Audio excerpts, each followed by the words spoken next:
Everyone, and welcome to Digital Woodcarver. My name is Laney Shaughnessy, and I'm joined in the shop with Burl Tishner, our co-host for the evening. We are going to be talking about maintenance, how to maintain your digital woodcarver CNC units. And we're going to be talking about the DWC2440, as well as the mini carver, the DWC1824. And we'll touch on some general maintenance tips for our larger units, like our 4x4 and our 4x8, but we don't have one of those to show tonight. We may down the road create a video dedicated to those units and everything for those owners out there that are watching that have those units. But the general maintenance is pretty much consistent across the board. We have preventative maintenance and routine maintenance that we want to do to keep things running nice and sharp. It's very minimal, the maintenance that we have to do. But then also we're going to get into a few more specific things if we ever have to replace parts of stuff. Find some of the common things that you may have to look for in the future as the years and stuff go on. Hey, Burl, how are you doing this evening? We're doing fine, Laney. It's beautiful day up here, sunny out, and we just can't complain at all. I will tell you, and if people want to stay tuned, this is our first time of broadcasting from our new location. We'll give you a little bit of show you around later on, maybe in the show. We're still working on it, but we're so excited to be in it. It gives us some more room, more opportunities that we can do. But I love going over our subject tonight. Whenever we do our user meetings, this is always a time that we get a good interaction with our customers. Just as Laney was saying, we don't have a lot of maintenance with our machines. So going over this, we don't want people to get the impression that there's a lot of maintenance to it. But just like your automobiles, tractors, everything else, you do have to do a little bit of maintenance. We're also 10 years old. So we've got some units that's been out there. They've been cranking for a long while. And we know that eventually things will, fail on them and you'll have to replace them. As far as we know, we don't have any units that's completely wore out there in our 10 years of doing it. So, changing one or two parts, back up and going just like a new machine. So yeah, I'm excited about tonight's session, and I know Laney and I both have some examples and stuff that we'll go over for customers. And then, if you're new looking into, purchasing a unit, kind of get a feel of, what would be required if something would break or happen to wear out. I will tell you, and Laney does a phenomenal job doing our service. In our phone system, I'm the backup person. He does a phenomenal job of being able to help people. He knows that machine, or all our machines, inside and out. He is an expert on the software, but even troubleshooting some of the others, he's done very, very well and been able to maintain that. So, Laney, if you got your list there, let's kind of start in and let's start going through these items on that. If you want me to start on my side of it, or if you would like to start on your side of it. Well, I'll go ahead and kick things off, Burl. And just to let you guys know, of course, I am sitting here in my shop next to a DWC2440 model unit, and Burl is in our home office in front of a DWC1824 mini carver. So we're going to kind of be going back and forth, talking about the different things. But you'll notice as we go through that a lot of the maintenance is pretty much in line across the board, right, bro, when it comes to lubricating and stuff. Exactly. And let's talk about some of the basics, bro, and I want to just kind of get started. Some of the things that we should have on hand, right? So either some shop towels or a paper towel and some 3-in-1 oil, right? This is going to be one of the things that I'm going to always request that you have on hand because we want to lubricate our machines often. On the DWC2440, we have linear rods, drive rods for the X, Y, and Z. The X are located underneath the unit. We have two 1-inch steel rods running underneath the unit. Our Y is running across the gantry, and our Z is up and down. And we want to, after every couple of carvings, we want to take an air hose or a rag and kind of wipe those rods down. We don't have to lubricate them all the time, but we want to wipe them down, keep them dust free, because the bearings, they do have sweepers on there as they travel back and forth, pushing that dust and everything. But we want to help out, right? We want to keep it as clean as possible because they start building up on the ends where it's like a windshield wiper, when you get that motion and everything going.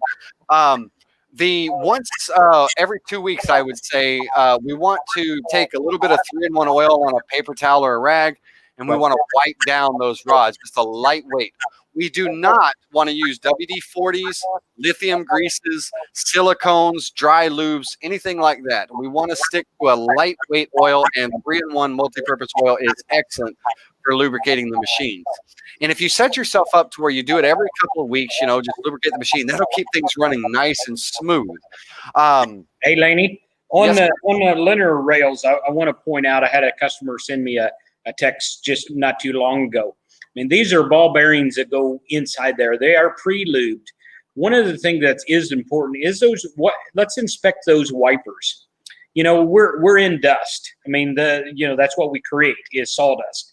Well, sawdust and, bearings don't go together.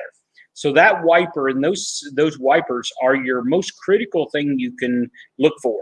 I've had people, when stuff has got inside of them, actually take them apart, spray them out with like a, brake cleaner or something like that, and then re-lube them.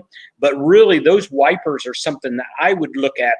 And the 3-in-1 oil that you're talking about will help keep those seals, still moist, and also so that they clean.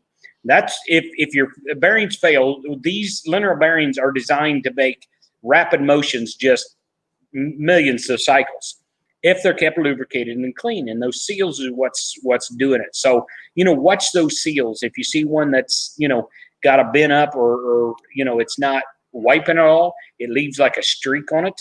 Well, that's allowing that dust to get inside those bearings, and it will, basically stick. And, I had a customer tell me, and I looking at his bearings, his wiper was really what had failed.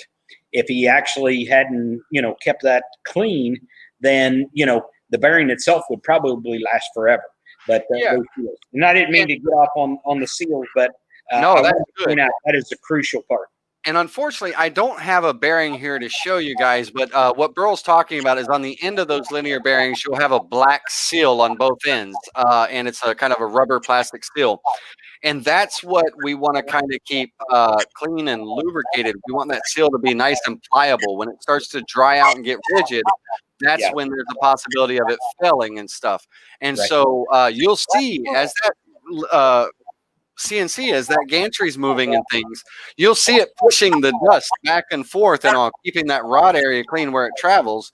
And that's the wiper doing all that work.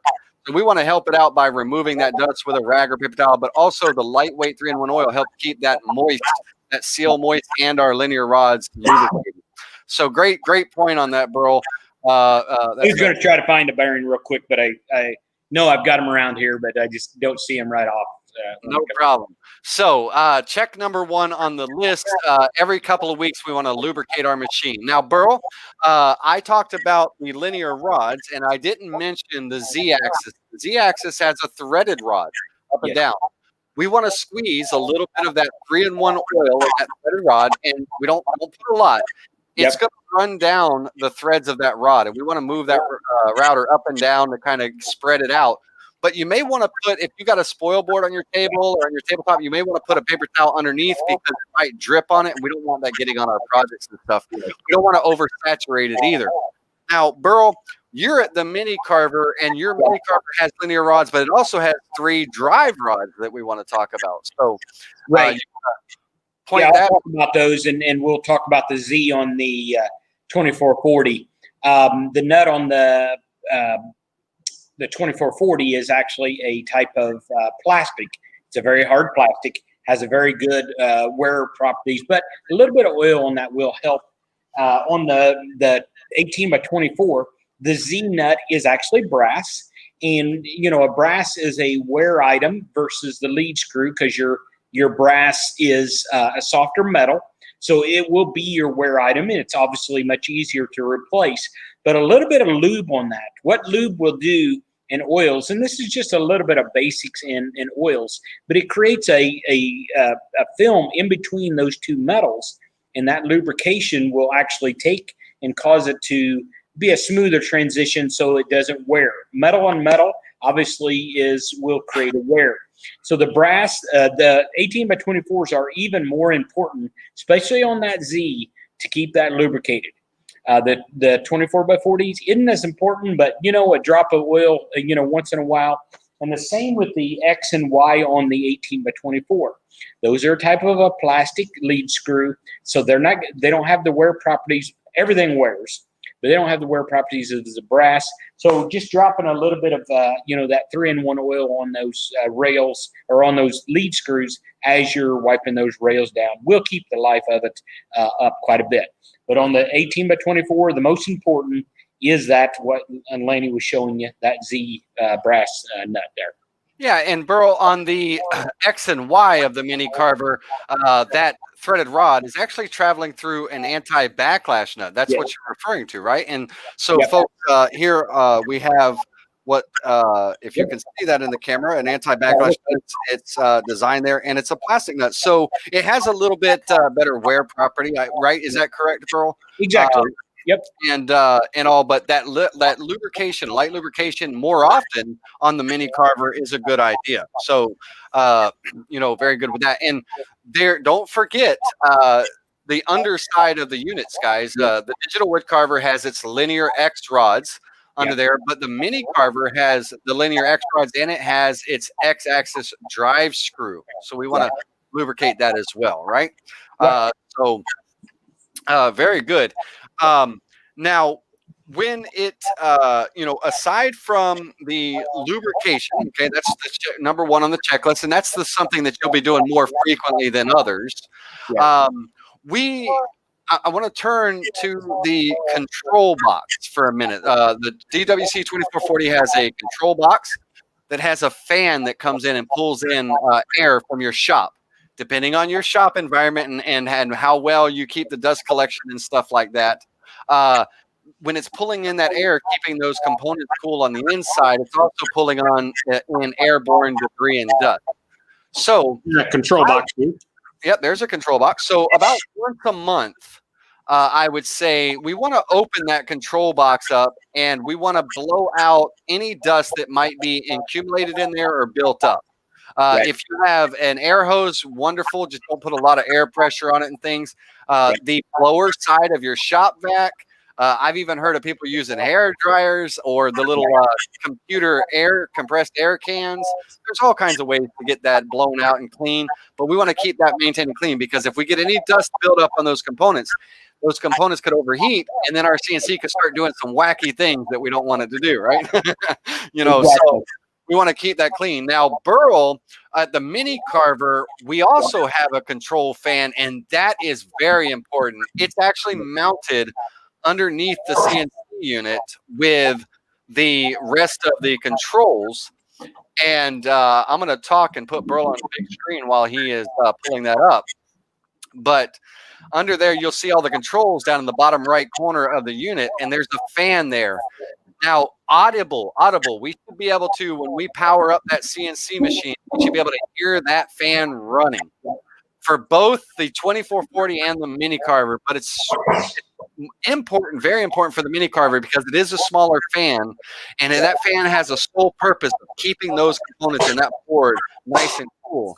If ever your fan is not running and I'm going to encourage you to stop what you're doing and not run for long periods of times and check it out. Find out what it is. Is it a loose wire? Does the fan need to be replaced? Is there something clogged in it? Because we want it constantly flowing that air, keeping our components cool. Right. Laney, it's like your radiator in your car. I mean, we use air as cooling, and electronic parts do create heat. And one of the things on the Mini, on that board itself, those heat sink that are on there are fairly small, so they need airflow. And if your shop isn't air conditioned and it gets warm out there, I mean, that's where it's really important. And I know a couple customers have put like enclosures around them. That's okay as long as we watch that airflow, because we don't want that area in there. It'd be like setting your computer in your oven. Nobody would do that. To your computer, what it would do. It would overheat, and some of the electronic components would fail. So that's what we want to talk about on that. Okay. All right. And now, since we're talking airflow and everything, we're going to talk. We're talking cooling systems right now. So On your routers, so whether it be the Hitachi router, the Makita router, the Bosch, or the Porter cable, these are air-cooled routers. And so air flows through them to keep them cool and maintained. Now, just like our fans and all, those routers can pull up dust and debris into that armature, and not only kind of damage that armature or the router brushes, make them wear prematurely, but it can cause it to overheat. So we want to tend to blow out the router, believe it or not. We want to.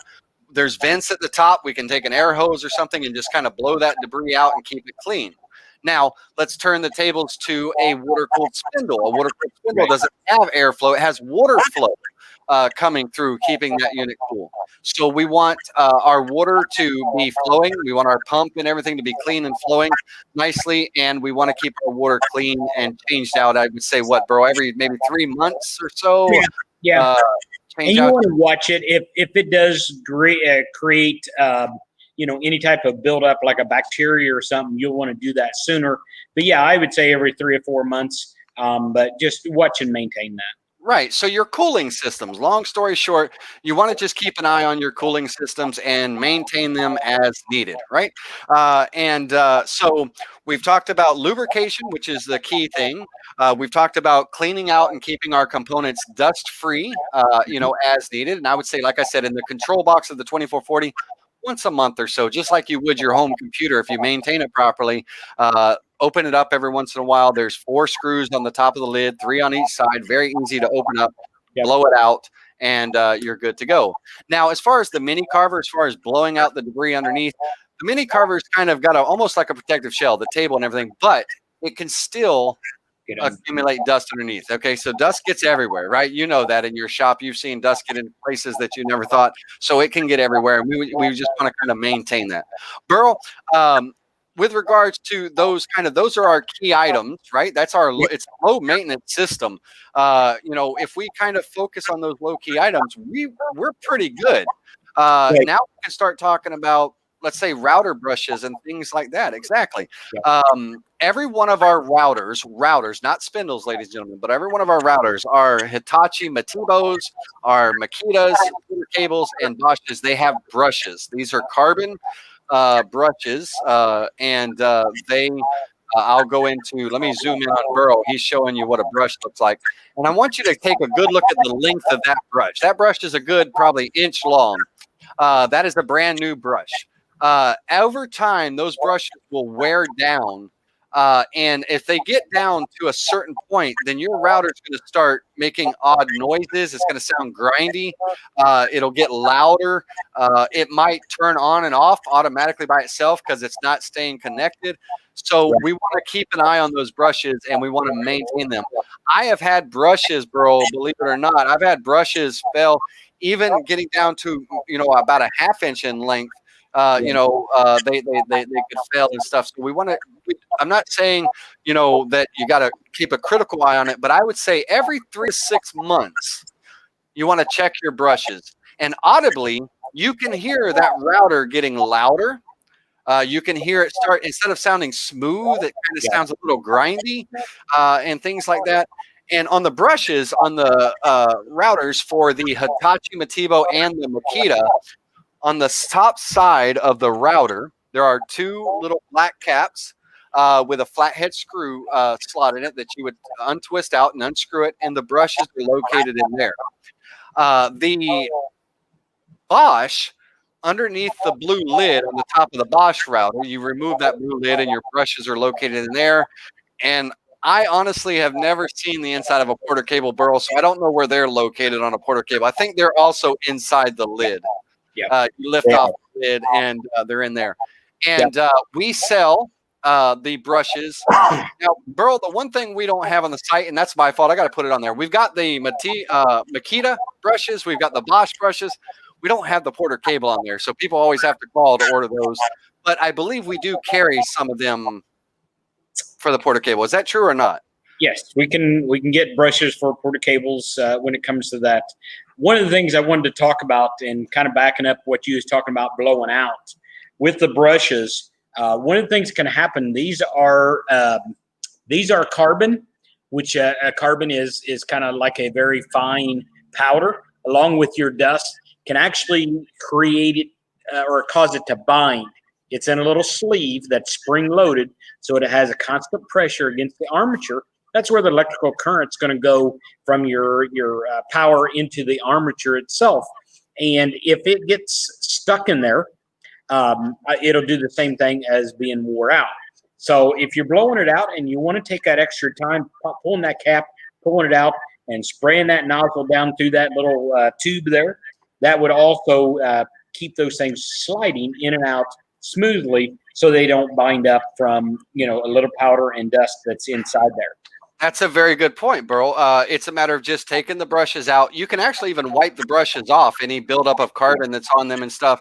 But those brass sleeves in there that those brushes slide in and out on, that's a great idea. I didn't even think about that when talking about changing them out, because that carbon it's a restrictor. It can build up and create kind of a restriction, so that brush isn't pushing against that armature well enough to. So great point. Thanks for bringing that up. I didn't even think about that. Yeah, I've had a lot of customers that have called me in their brushes are at the point of getting close to failing, and they're like, "Hey, I gotta run. I need these, overnight." I said, "Well, once you pull those out, blow them out, you might get a little more life just because you create them free inside there, and they can until the new brushes come in. And then I'd highly recommend changing your brushes. On brush wear, your first set of brushes generally will last the longest.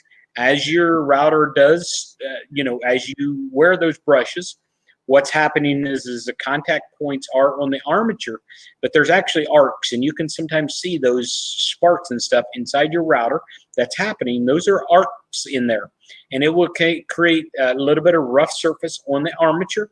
And what happens is that it will cause them to wear faster each set. And so, your first set will probably last the longest. If you ever want to judge how long the next one's, probably take a certain percentage, maybe 10% off, and your brushes are going to wear a little bit longer or a little bit less on that. So, yeah, and so you want to kind of, and again, your first response when you're carving, when you're doing anything, is listening to the unit. Listen to how that bit is running through the wood. Listen to how that router is running. Listen to your fan. Your fan, if it gets clogged up, will start making noise. And things. So all of these things are audible. We can hear them. And I know we got a bunch of stuff going on in the shop with vacuums and things running, and it's hard to hear. But, you'll start to, as you get more and more involved with CNC, and your ears will start to become accustomed to the way things should sound when it's running perfectly and when things are not sounding quite right? So that's kind of our first line of defense. Then it's visual. We want to start inspecting the things and then, taking care of whatever we need to take care of. So general maintenance, once every couple of weeks, we want to lubricate. Each day that we route, we might want to just take the time and blow off at the end of the day, blow off the unit, kind of just blow off all the dust from it and stuff that wasn't collected by the dust collection. Once a month, we want to open up the control box and blow out the dust in there. Every 3 to 6 months, check on your brushes, maintain them, replace them if needed. But if you're hearing those sounds and things, then check on them more often, right? It takes just a few seconds to open them up, like Burl said, and clean out those areas so they slide nice and smooth. So there we go. That's the primary maintenance for the machines, Burl. If you agree with that, that's really the primary. Now I want to talk about some secondary maintenance, some other things. Routers. With each router, we have collets. Our collets could be 1/4-inch collets, 1/2-inch collets, and if we have a spindle, even 1/8-inch collets. Now, these collets and nuts are joined together and everything. And as we change bits and stuff, debris can build up into these fins in here.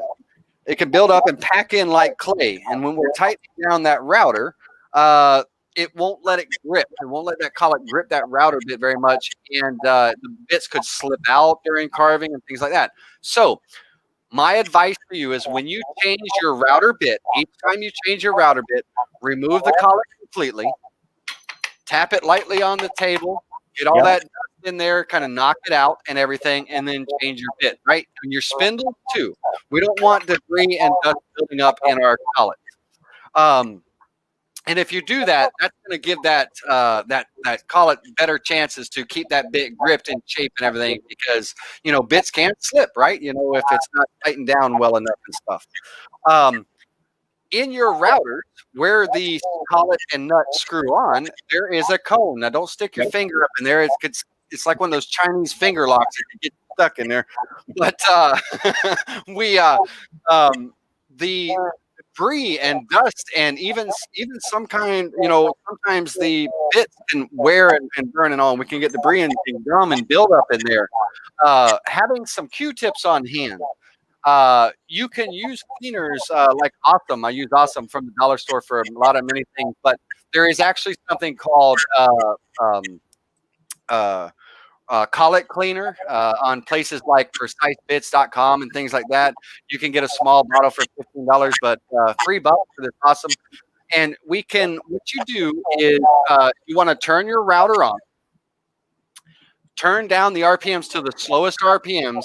Do not stick your finger up in the router. Stick a Q-tip in there that's moist with that, and let that rub that Q-tip on the side of the inside of that cone, and let it build up that debris on there, and change it as necessary and all. And keep that clean, because when we're putting collets up in there, if there's a build up in there, that could cause router bit run out. It could cause the collet not being able to seat properly, crooked, and all kinds of things. So think about that when you're working with your router. Clean that every once in a while. I don't think you have to do it daily or weekly, but what do you think, Burl? Maybe every 3 to 4 weeks? Yeah, I would. And this brings up a good point. We don't talk about the collets and that there, but how a collet works is there's a taper, and that flange will go, compress around that router bit is how it's functioning. And it is crucial, because I know I've seen dust and stuff in mine, and sometimes I won't take that time. Those are fine threads on those routers and nuts, so dust and stuff in those threads can cause it to get hard and stiff and possibly wear or cause the nut part of it to wear out. And we have, I know, Laney, when we've done troubleshooting, one of the first things that we do if a person's having problem with the inconsistency is making sure that bit is not slipping, especially ups and down spirals. There's a certain force that's pushing that router bit up or trying to pull it out. So that is a good thing to maintain. Look at them each time you come out.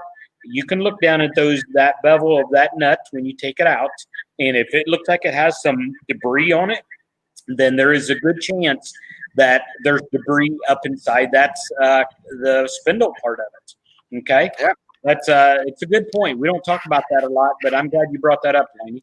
Yeah. And now, safety, guys, do not put a paper towel around your finger and stick your finger up in there or anything like that. We use a Q-tip. You want to keep your fingers nice and safe from it, because they could get caught up in there and stuff. So don't do that. Now, if you do that, make sure you're videotaping it, right?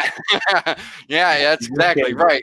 So be smart about it. Use a Q-tip. Now, transitioning, because we're going to get back to the machine and all. We're going to talk about some of the things, some of the tools and stuff you should have on hand and all. But I want to talk a little bit, since we're talking routers now, we talk collets, let's talk bits. From time to time, your bits are going to get built up, and let's see if you can see how bad that bit is right there. They're going to get discolored. They're going to get built up with gum and residue and things. And you want to do some bit cleaning as well. So I have a small tub, dollar store tub here. I mix in, this is called Totally Awesome, and it does a whole lot of stuff, but it's a 10-to-1 ratio. So one little amount of the Awesome versus some water. And I throw the bits into that tub and let them sit there for a little while and soak. Then I pull them out, and I've got a wire brush to clean that, build up and everything off, dry them off and everything. And once they're fully clean, I have a spray that I put on them. And when Burl's talking the next time, I'll find that spray. I don't have it. I thought I had it right here in front of me. Yeah, while you're looking for that, I'll talk about what's happening when you let buildups. And this can be in saw blades, whether it's a circle saw, band saw, or any router bits is all the same. When you let that build up, and that's generally, it's a pitch in the wood. It has a certain amount of stickiness to it. And obviously woods will vary. Some you won't get it hardly any, and others you'll get more. But what happens is when that's building up, it's not building up on the edge, but it's generally building up like right behind the edge. And those are your relief areas of your cuttings. So that area there has to be clear, or what you're going to do is you're going to create, if it builds up there, you'll actually create friction. And, back when I was working on sawmills and saw blades, that's where we had a lot of it, is that pitch will build up. Well, the same things happen on a router bit. Those relief areas back there, it's supposed to be clear, but you let stuff build up on that, then it's actually causing friction. And then anytime we're doing that, then we're not getting a good cut. So yeah, keep those bits clean. And after you rinse off your bit and everything and get it dried off and stuff, I use a product called Dynaglide. And Dynaglide is a tool and surface spray. And basically, it helps, it's 3 times more precision cutting. It helps extend bit and blade life. Fewer sharpenings or cleanings in between.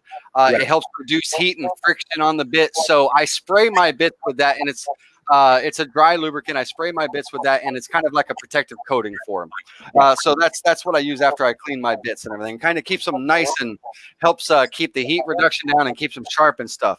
Now, I want to circle back for a minute, Burl. We have a question from Joey Robert. What can I use to blow out the machine if I don't have an air compressor? Well, we mentioned a couple of things. If you have a shop vac that has a blower side, you can use that.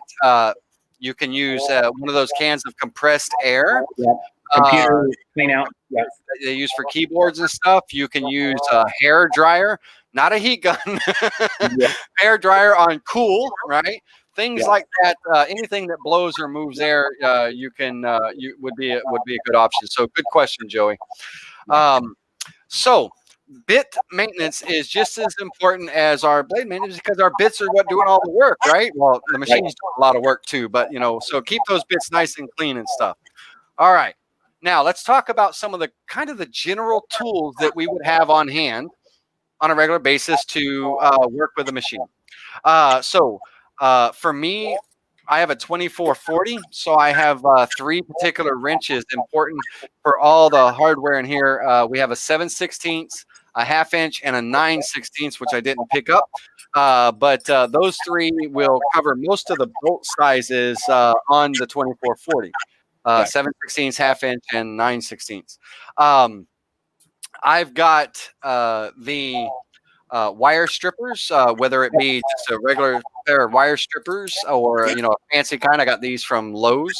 But in case I ever have to do any wire changing out or anything like that, having some wire strippers on hand is good. Not a requirement, but it's nice to have.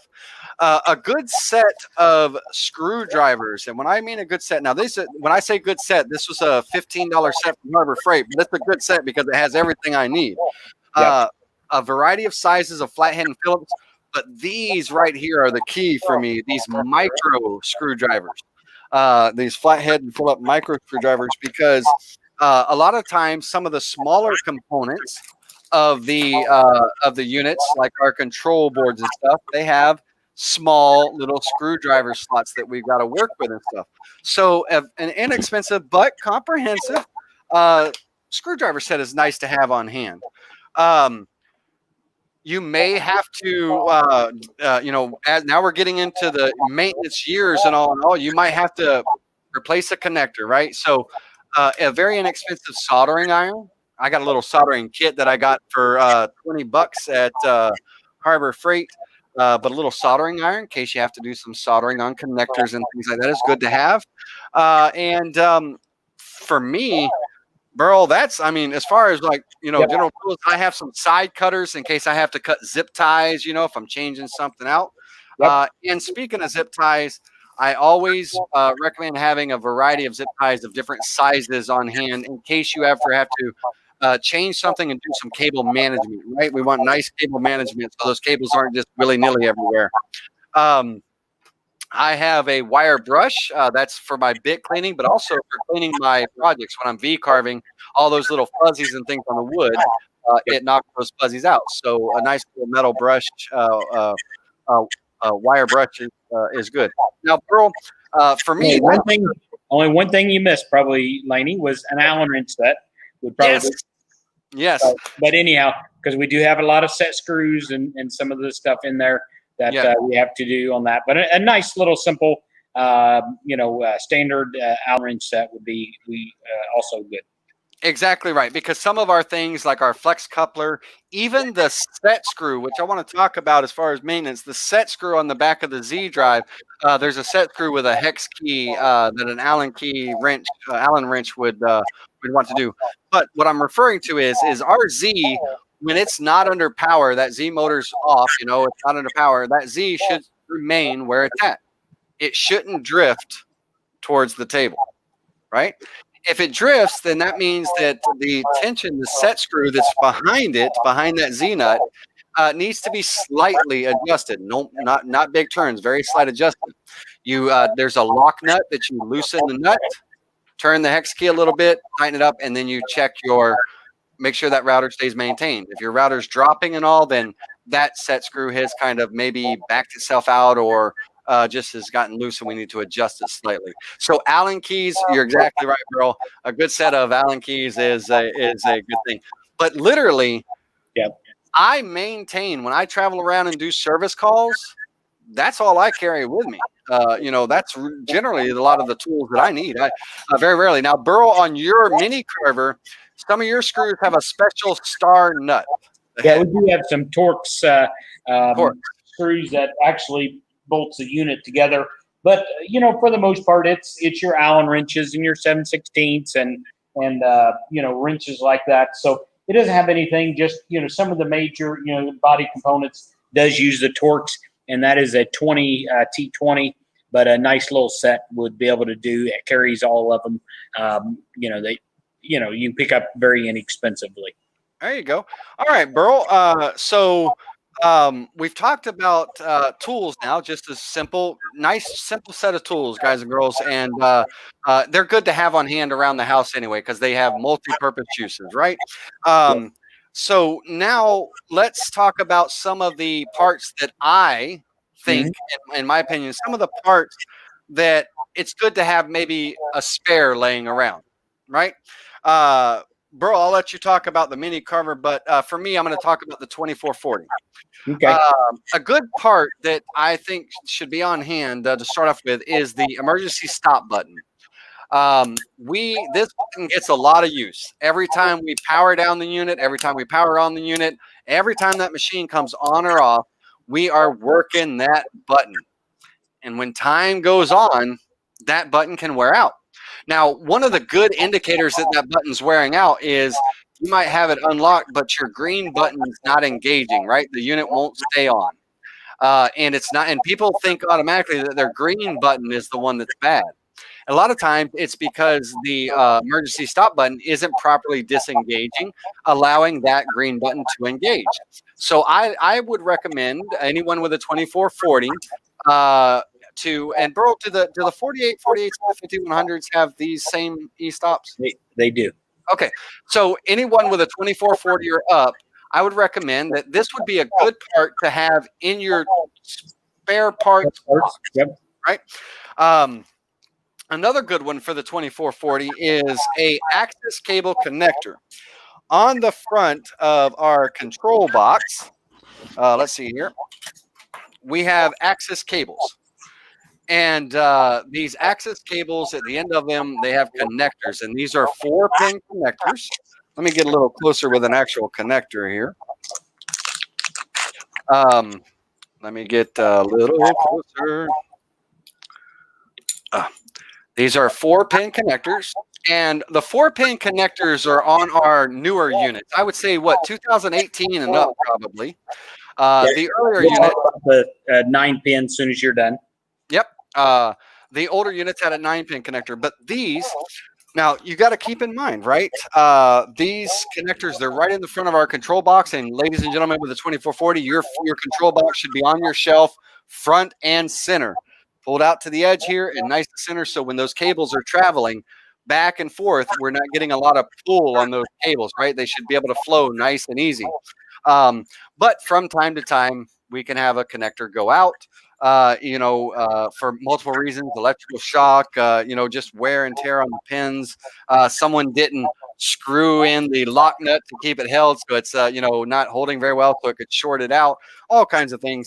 And if you ever have to replace one, it is a solder connection, and there is a video on the Digital Woodcarver YouTube channel on how to replace one of these for a 2440. But I think that a 4-pin connector, I would say two, at least two at a minimum, spares on hand would be something good that I would have in my toolbox, right? Burl, while we're on the connectors, I'm going to switch over to you and let you show off the 9-pin connector. Yeah, I have a 9-pin connector, and what you're going to look at in here is the pins themselves. And one of the things that you want to do, this is the female part or the male part, and this is if you have a gecko drives, that's what these are for. We do have a replacement on these. We have screw terminals, so you don't have to solder those in. But what happens is either your pins, and the way the wires actually pull on this connector will get some movement on it. And over a period of time, it can potentially, those pins, either from, just a little bit of resistance from the electrical current going through it, and it also working a little bit. And this is the same as a 4-pin also. You have a male and a female sleeve there, a joint back there, and the cables have to move just a hair as they go back and forth, and that will be transmitted into that connector. The connector has to set still. So we will find some of those. What you want to do, and one of the indicators is if you ever lose steps, or if you ever have your head in one direction, stutter or move, just a little bit intermittently. A lot of people will think, oh, that's a mechanical because it's causing it to jump. The bearings are binding or something, and it actually can be in the electrical. If it ever gets to the point of it acts like it wants to move, but it won't move, there's a good chance that one of those pins has come off. How a stepper motor works is you have 4 wires going to it, and there's actually 2 pair in there. So if you lose one of the circuits, the other one's still going, but it's not enough to keep it moving. So if you ever have kind of like a hiccup or a movement, one of the couple things that I like doing to do a troubleshooting on this is, number one, just grab that cable and kind of jiggle it. If you can cause the head movement to do any irregular motion by just jiggling on that wire, something's not getting full connection. It's a bad connection. You need to change that. And it's one of those things, don't delay when you have connectors. You don't want to get in the middle of a cut and cause that. So whenever you find the first time you see that. Now, there is chances of having mechanical binds. Those are different things. My little troubleshooting key on that is, does it happen either consistently in increments or at a certain spot, or is it a little bit erratic?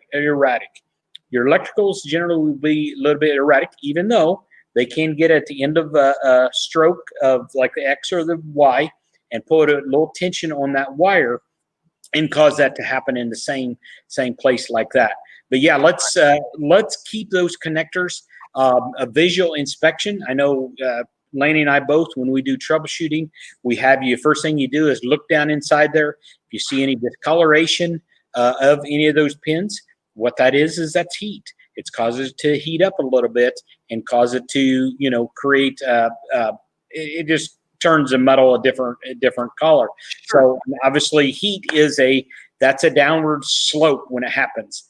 Whenever you have a connection and you have resistance, it creates heat. Well, that causes thermal expansion. You're sweating tonight, Laney, aren't you? Yeah, it's Florida, so it's well, I got the air conditioner running in here, but anyhow, you create that connection, and it's a snowball effect. You create heat. Well, heat creates thermal expansion. Your metals will expand a little bit. You'll get a little less connection. That creates more heat because there's more resistance, and it's just kind of snowball to the point of either the metal will discolor, or even to the certain point, because those sleeves and stuff they're very thin metals, they'll actually lose the temper in it, and that's could be what's happening. It's heating up and down, and eventually that will get a fracture and break apart. Exactly. No, that's a good tangent to get off on. But you know, the other day, one pin of my 4-pin connectors was shorted out, and like Burl says, that router was just, because it loses its directional, it kind of just oscillates right there. And you know, I was able to see that. I was able to open up and look visually and see that one of my pins was shorted out, and then of course make the change, right? Change it out. So having one of those on hand, because that's the first pin I've had to change out since when did I get this unit, bro? 2016. This unit, 2016. And I had to, you know, what are we, 2020? So I'm in, you know, I had to change out a pin, you know, a connector. So on the Gecko connectors, those are male pins. So they're even more susceptible to shorting and fracturing, you know, if you don't have that set just right. So make sure you guys have good cable management, that the cables can't get hung up on anything, that your control box is front and center, so you have nice range of motion on those cables, and you'll be good to go. Now, Burl, I need to backtrack for a second on a part that, when you were talking about that, there's one tool that I think everybody that owns a digital wood carver should have, and that is some form of, whether it's an inexpensive one or not, a multimeter. Because one of the things, if we're troubleshooting a thing and all, whether it might, and we're thinking that it might be electrical, we're going to ask to check voltage on different areas. And they're we have AC and DC side, right? So they're very easy to kind of read off the numbers and tell us what they are. But Harbor Freight has very inexpensive, Lowe's, Home Depot, places like that. But a multimeter is an absolute must in the toolbox for me. Because Burl, the first thing you always do when I call Burl, when it's something that I'm like, okay, I can't quite figure this out, I need Burl. The first thing he's going to ask me to do is check voltage on one part or the other. And I'm going to say, yep. And then I got to go back and ask the customer, do you have a multimeter? And if they do, great. If not, then it makes troubleshooting a little bit more difficult. So, and you can even, I mean, a voltmeter would hurt if your touch plate starts, you know, not working. And that's basically just getting continuity through the system itself. A voltmeter can help you troubleshoot that, or even from the standpoint, if you get into the electrical there, you know, we can help you walk through that. So and they're very inexpensive. And we want to, Laney does a phenomenal job of walking people through it. So don't feel, if you ever get to that point, don't feel that it's impossible to do. It's very basic. Once we get into it, it's not hard to do. And he does a phenomenal job in walking people through those, troubleshooting those areas. Absolutely. And, you know, guys and girls, I believe we're well over 3,000 customers now or something like that, Burl, over these last years.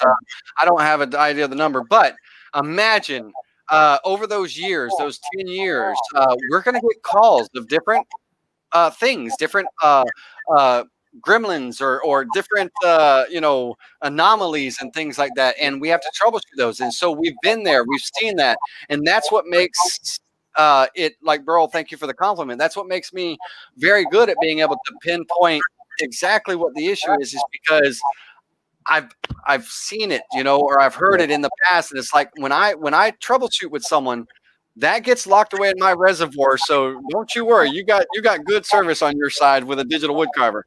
Now, the last tool for me, or the last part for me, Burl, for a 2440 that I think someone should have in their arsenal of tools is a Z-axis flex coupler. This flex coupler is a very important thing. Now, this is what connects the Z-axis motor to the threaded rod. Yep. And it's like a big, old, massive, heavy-duty spring. It's got splits in it and everything. And Burl, correct me if I'm wrong, but in my opinion, the Z-axis coupler is designed to help if there's any force or pressure on the motor or the router for any reason. It kind of protects the motor from getting that torque and things. And this is where I need you to correct me if I'm wrong. The Z-axis coupler, if that router gets some torque on it, you're jigging, you're burying your bit a little too deep and running it too fast and things. If this gets too much torque on it, that spring, is it designed, Burl, to snap before it damages the motor, or is that just what happens if it gets too much torque on it? Yeah, it can. Really, flex couplers are designed for their technical reason is for misalignments. Misalignments. Okay. Yeah, your Z-rod and your motor, there's no way we could ever get them dead on perfectly, together. So the flex coupler will take a little bit of that. And so what happens is over a period of time, because those metals are sitting there flexing, they will fatigue and cause that. And certainly where you see it, Laney, is generally where you're talking about. A customer does hit it all the way to the top or the bottom. But that generally is because it has been working for a little time, and it's getting a little bit of a, I want to call stress in it that's causing it to become a little more brittle when it comes to that. Right. When they're new and fresh like that, you should be able to go against a stop.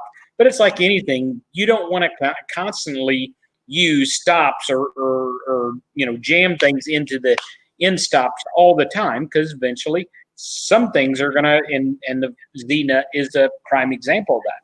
If you keep doing it, what it does is it causes that spring to do an extra flex more than its normal task. And when you do that over a period of time, you're causing it to be, excessively, flexed in those points, and it would cause it to fail a little bit sooner. And Burl, couldn't if someone was, let's say, aggressively cutting, and they're plunging. This is why I say ramps are good, in tool paths and stuff, because if they're aggressively cutting, and if that bit can't, get down and all, can that not put pressure on that Z rod, which ends up putting pressure on the Z nut and things like that? It's going to put pressure, excess. Sure. Yeah, so excess wear and tear on that. So we want to keep. I like to have one of those in hand. Like I said, I haven't ever had to replace one on mine, but it's nice that if anything were to ever happen, because we're getting up there in years now, if everything were to happen, got it right, on hand. Burl, real quickly, because we're going to start wrapping up here soon. The 2 or 3 parts, like your brass nut and thing like, what would you have on the mini carver on hand? Well, certainly your brushes that we talked about earlier. That brush, that brass nut for the Z would be the second thing that I would keep on hand on it. As far as other items, I mean, if you'd want to keep one of the Y and X anti-backlash nut, there's nothing wrong with keeping that on hand. The Z is probably, well, we know it's going to be the one that's going to wear the quickest from our standpoint on that. And beyond that, if you if you want to keep one of those little fans, I mean, guys, these, that fan or that Z nut is very, very inexpensive. So it's one of those things that, if you're ordering something, if you're ordering bits and say, hey, throw one of those in, it would cost very little. And you never know, if you're married and your wife asked you to make something, on a weekend when you couldn't get a replacement part. And if you're like me, you wait till Friday night before you have to have it for Saturday noon. And if you had that, you could just keep right on going. Absolutely. And guys, just so you know, on the Digital Woodcarver website, we do have under the products menu a place called replacement parts, where we have a lot of these parts and everything. And the Z brass nut is about $11. So very inexpensive to have one of those on hand. In our newer machines, Burl, again, I think kind of when we transitioned from the geckos to our motor drivers now, we also transitioned our relay module. We used to have a solid state relay module, and we ended up going with a relay board. Burl's got the relay module in his hand, the solid state relay. Now, that's a switch. That's what turns on your router and vacuum and everything. And from time to time, electrical surge, thunderstorms, whatever, something could cause. And for me, I had a vacuum cause it, Burl. My vacuum oversurged when it turned on, and it kicked that relay module into on position, and I couldn't get it to shut off. So I had to switch relays because of the vacuum. It was a hard start, right? But they're like a solenoid. They're like a solenoid type of a thing. I mean, you got electrical contacts that are coming together in and out each time. Each time they make that connection or disconnection, there's electrical arc that's happening inside there. It's just a way of mechanical switches. You know, I started out with solid states. In theory, solid states don't have mechanical contacts. But unfortunately, we had probably more failures with the solid states because they have other issues, you know, that will cause electrical spikes. They'll solder together. So we chose to go back to the mechanical but we do know they do have a life. One of the things that we've done for you, that is a 4-channel relay, and we only use 2 of them. 2 of them. And so each time you get it, once again, that whole relay board is very, very inexpensive if you need to replace it. And we break the channels for your vacuum and your router, so they only use 1 at a time. That kind of breaks the current that's going through them. And but they are mechanical relays. And if you own a lawnmower, a tractor, or a car of some type, you've had a relay of some type fail. Relay or fuse at a time. Yeah, and Burl, I want to stress this for you folks that have the older model units that have the solid state relay. We are not saying, oh, go out and replace it with one of these or anything like that. You're gonna, you know, we still carry the solid state relay in stock and stuff and everything. We're just showing the 2 different kinds that we have, right? And so because I know there's going to be some comments saying, hey, should I update to the relay board and everything?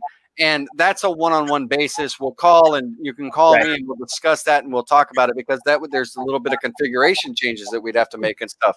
But we just wanted to illustrate the 2 different kinds of relay modules that we have: the solid-state relay or the 4-channel relay for the 2 different terms of our units. You know, I think it was around 2018 or something like that, Burl, that we switched over and stuff and all.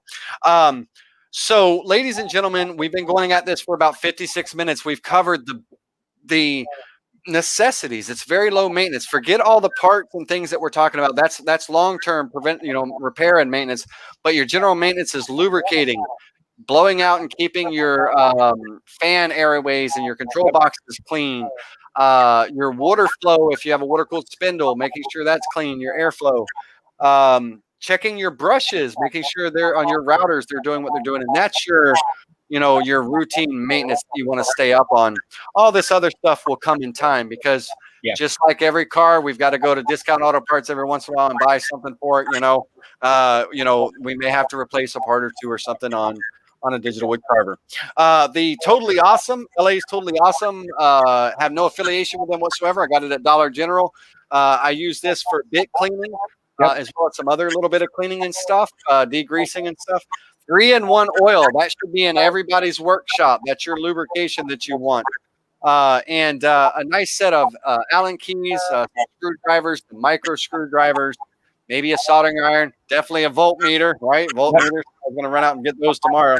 And some minimal tools, wrenches and things, and you're good to go as far as maintaining your machine, keeping you going strong and carving forward into the future. Just because we're maintaining our machines, don't forget to maintain those bits. That's what that Totally Awesome does. Soak them in a little tub and clean them off and everything. Remember, I said Dynaglide is what I use after I'm done cleaning my bits. I spray them and it dries. It's a dry lube. It keeps them nice and clean and stuff. And it's good friction reduction and all. Burl, any last minute wrap up thoughts or notes for you? No, and I just hope this session, people got a sense that number one, we wanted to go over maintenance, but this isn't something that you would have to think about on worry about when you purchase. One of the things that we want to point out is, number one, if you do or when you do, we're here. Laney does a phenomenal job. We build these machines. We're growing. I'm in our new facility here. We're actually bringing some of our manufacturing back here in Martinsville, just because we're running out of space down in our Shoals factory down there. So we're growing. And, if you would have problems once you get, at that point where you need to start replacing things, we carry stuff in stock. We try to get it out within a day. And every once in a while, especially right now, there is a few parts that sometimes will hit me because vendors aren't as quick responding and keeping us inventory. But the digital wood cover is not take a lot of time. You're going to be running it more than you're maintaining it. But if you want to run it longer, just like anything else, the better you maintain it, the longer it lasts. We all know that. We all had that brother-in-law that could tear up an anvil and not maintaining his machines. So, if you take a little bit of time, a little bit of common sense, keep those lubricated. If something's acting funny, let's fix it as soon as we see it the first time, not till the 10th time it happened and say, oh, why did it fail? The first time we probably could have put a little lube on it and it would have kept going instead of failing totally. So absolutely. And guys and girls, again, something you do often is you change router bits from one bit to another when you're doing jobs and all. Take that collet all the way off, tap that collet a couple times, and get that buildup of dust and debris out of those pins. And that'll help prevent bit slippages and misalignments and all kinds of good stuff. So kind of get that built into your muscle memory of things to do. A lot of you use muscle chuck, and I still believe the muscle chuck has a removable collet. So do that as well, in that as well. Burl, I really think this is something that is good to do and have people, talk about and, or for us to talk about to folks to just kind of give them some general ideas of what they need to do to keep their machine running strong. I'm going to end with a question here. Do you recommend carving in different areas on the table, or is it okay to use the same general area? Do you recommend Burl switching around places on the table, or is carving in one area of the table good? Well, in reality, I mean, if you want to think long term, it is probably best to move around. You're putting those bearings in and keeping your rods, wearing and different. It's so minimal. I don't know that I would consciously do it, but it probably wouldn't be a bad idea. I know, I've had other equipment where when it ran in this certain area, that area would wear.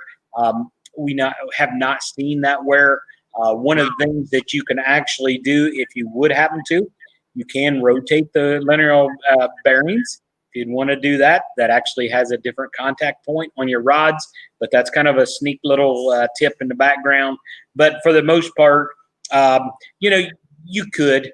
I mean, theoretically, long term, yeah, but I don't know that I'd make it a big deal.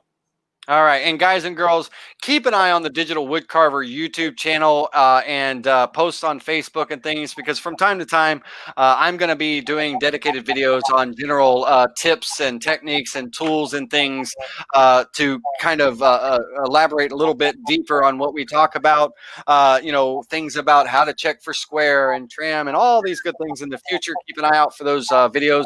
Those will not be live. They'll be recorded, so you can watch them at any time. Burl, once again, thank you for your time. Well, it's been fun. And everybody, thank you for your time for watching, and hopefully this was helpful to you. And until next time, guys and girls. Wait, Burl, did you want to do a little show about as we close out? Yep, we can do that. I do want to thank, we've got some customers that threw up some fantastic comments about their Digital Woodcarver being rock solid product, and we appreciate that. But as we're expanding, this is our new location. We still got a lot of work, and you're going to see this. I kind of put the background back here, but we're proud of it and part of our expansion. So I'm going to take the camera, kind of do a one round here real quick in my main shop. We do have an office area, have some other places. If you've been in my location, it's been done really well as far as that. But this is kind of a circle. This is our main area. You can see some units over there getting ready to, they're ready to ship. That's our forklift in there, but we've now added, and you can see this side's not nice and paneled, but we plan on doing that. This was an old automotive repair shop, so we had a lot of work to do, but that's now our workstation. We're going to be assembling control boxes and DWC1824s now in our Martinsville location. And as we go on around, we're updating our electrical current. That's supposed to happen this week.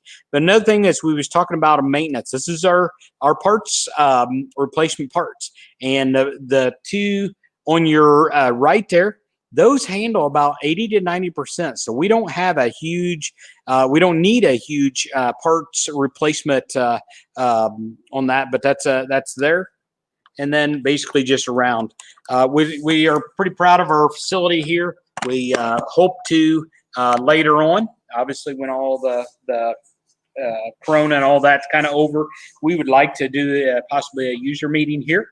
Got a nice big area. You got a facility here, parking lot where we can handle some crowds. So as we start doing these, I might show different parts of it as we get it updated.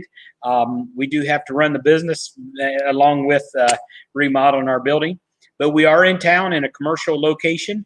Our address has changed, so it's on our website, but it's 439 West Columbus Street in Martinsville, Indiana. In 46151 is the zip code when it comes to that. But yep, I'll say bye from there. And you guys stay safe out there. Until next time, we'll come up with another show here in a couple of weeks and go over some things again. Thanks for joining. And ladies and gentlemen, the thing that I did not cover tonight on the 2440 that many of you may ask about is belts and belt tensioning.